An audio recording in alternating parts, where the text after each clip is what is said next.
حدیث شریف میں ہے کہ جب تک روح سینے اور گلے کے درمیان میں اٹکی نہیں، اس سے پہلے پہلے توبے کے دروازے کھلے اور اللہ تعالی ہم سب کو ہر طرح کے گناہوں سے، کمی کوتاہی سے توبے کی توفیق عطا فرمائے۔ وَتُوبُوا إِلَى اللَّهِ جَمِيعًا أَيُّهَا الْمُؤْمِنُونَ۔ اللہ تعالیٰ کے سامنے توبہ کرنا بہت ضروری ہے۔ اصل تو وہ ہے وہ راضی ہو جائے۔ حدیث شریف میں ہے کہ ایک شخص کو خیال آیا کہ بہت غلط کام کر رہا ہوں، یہ تو سارا گناہ اور گناہوں کا دلدل ہے، لیکن جہان بھر کا گناہ کر چکا تھا، کوئی چیز بچی نہیں تھی۔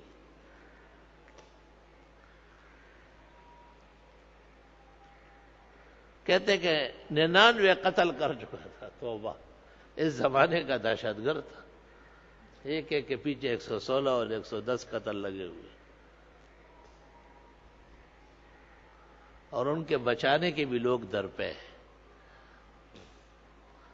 تو واستغفر اللہ واتوب الیہ۔ تو اس کو کہا گیا کہ فلاں جنگل میں یا پہاڑ میں کوئی اللہ والا ہے، اس سے ملاقات کر لو، شاید وہ کوئی ایسا دستور بتا دے، طریقہ بتا دے کہ آپ کے یہ جرائم اور گناہ معاف ہو جائے۔ وہ وہاں روانہ ہوا، پہنچ گیا اس کے پاس۔ اس نے گناہوں کی تفصیل معلوم کی۔ عیسائیوں کے یہاں بھی تفصیل ہے، پادری کو باقاعدہ ایک لڑکا شادی کے ایام میں سب کچھ بتاتا ہے، لڑکی بتاتی، یہ پتہ نہیں کون سے گناہ بے لذت میں یہ لگے ہوئے۔ اسلام میں ان باتوں کی کوئی ضرورت نہیں۔ اسلام میں گناہ سننا بھی گناہ ہے، بس منہ بند کرو، جو کچھ تم نے کیا اللہ کے علم میں ہے۔ آپ کا اپنا اعتراف کافی ہے۔ ان العبد اذا اذنب ذنبا ثم اعترف اقر على نفسه بالذنب علیہ وتاب توبۃ تاب اللہ علیہ۔ بخاری جلد ثانی صفحہ 701۔ حضرت عائشہ کو آپ نے ایک موقع پر کہا، بندہ جتنے بھی گناہ کر لے اور دل سے توبہ طائب ہونے لگے اور اقرار کرے کہ واقعی میں گناہ گار ہوں، اللہ اس کی توبہ قبول فرما دے۔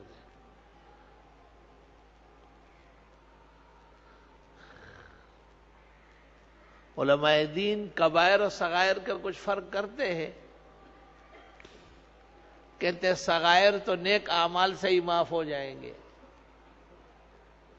ان الحسنات یذہبن السیئات۔ جیسے کسی نے کسی کے ساتھ سخت باتیں کی، بے خیالی میں اس کو تکلیف پہنچائی، وہ بات کر رہا تھا اور یہ شروع کر گیا، اس کی بات دھرے کے دھرے رہ گئی، غلط ہے، اس کو فارغ ہونے دو پہلے۔ ایسی صورت میں استغفار سے، نوافل سے، تلاوت سے، ذکر و تسبیح سے امید ہے اللہ معاف کر دے گا، کیونکہ اس میں کوئی ارادہ نہیں ہے۔ کچھ گناہ ایسے ہیں کہ وہ بالقصد ہے، ارادتاً ہے، عمدن ہے، اس کو علماء دین کبائر کہتے ہیں، بڑے گناہ۔ بعض علماء دین کہتے ہیں کہ جن کا گناہ ہونا سب کو پتا ہے وہ کبیرہ ہے۔ داڑھی منہ دیکھائیں گے ہمیں معلوم نہیں ہے کہ گناہ ہے، کب معلوم ہوگا آپ کو؟ جب قبر میں منکر نکیر ڈنڈے سوٹے اٹھائے پھر معلوم ہوگا۔ بس بھاگنے کی جگہ نہیں ہوگی۔ داڑھی کٹ بھی ہوتے ہیں نا، داڑھی رکھی ہوئی ہے لیکن درمیان سے کاٹی، جیسے ایک رکعت پڑھ کے سلام پھیرے، مسجد کے گیٹ پہ کھڑا رہے اور اب اپنے آپ کو مسجد میں نمازی سمجھے۔ داڑیاں رکھو، واجب ہے داڑھی رکھنا، اور جنہوں نے رکھی ہے اور ان میں کھینچیاں مار رہے ہیں، کھینچیاں کہیں رکھو، علیحدہ رکھو، توبہ استغفار کرو۔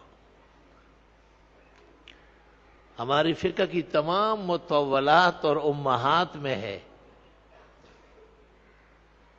وَحَلْقُ اللُّحَىٰ لَمْ يُبِحْهُ أَحَدٌ مِّنَ الْعُلَمَاء، داڑھی مونڈنا کبھی بھی کسی زمانے میں بھی عالموں نے جائز نہیں کہا۔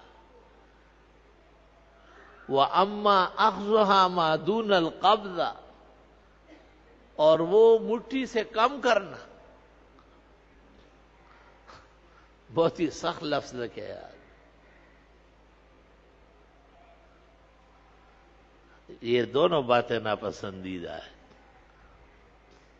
مونڈنا اور چوٹی کرنا حد شرعی سے، حد شرعی یہ مٹھی ہے، اس میں پکڑو، اس کے برابر یا اس سے تھوڑی سی زیادہ ہو۔ کہتے جی نوکری ختم ہو جائے گی، نوکری تو ویسے داڑھی مونڈوں کی بھی ختم ہو رہی ہے، پھر اس دن وہ آسمان پہ اڑیں گے کیا؟ یہ داڑھی بے روزگاروں کے لیے ہے کیا؟ کتنے افسران کی داڑیاں، کتنے بڑے بڑے ڈاکٹروں کی داڑیاں، الحمدللہ۔ اس دن ایک مجلس میں نے ایک شخص دیکھا، ماشاءاللہ پوری پگڑی، مکمل داڑھی، اور قمیص کی بٹن پٹی بھی دائیں بائیں پہ۔ میں دیکھ کے خوش ہوا، کہنے لگے تبلیغ میں ایک ڈاکٹر صاحب تھے، اس نے کہا میں گلشن اقبال جامع مسجد احسن میں جمعہ پڑھتا ہوں، وہاں کے مفتی صاحب نے بتایا ہے واسکٹ، قمیص، صدری، شیروانی، عبا، جبہ، مرد اور زن سب کے یمین الیسار ہوگا، بٹن پٹی دائیں بائیں پر ہوگی، جس طرح ہم نماز میں ہاتھ باندھتے ہیں، یہی طریقہ۔ اس کے خلاف کوئی روایت نہیں ہے، کوئی اجازت نہیں ہے، بس غلط العوام ہے، خیال نہیں ہوا، خواہ اولیاء ہے، خواہ محدثین ہے، بڑے بڑے مفسرین ہیں، فقہاء دی، خیال نہیں ہوا، بے خیالی ہے۔ وہ کون ہے جس کو ہما مسائل کا خیال؟ مزید اسی طرح کی دینی و علمی اور معلوماتی ویڈیوز کے لیے ہمارے چینل کو سبسکرائب کریں اور بیل آئیکن کو پریس کر دیں تاکہ ہماری نئی آنے والی نوٹیفیکیشن آپ کو سب سے پہلے مل جائے۔ جزاک اللہ۔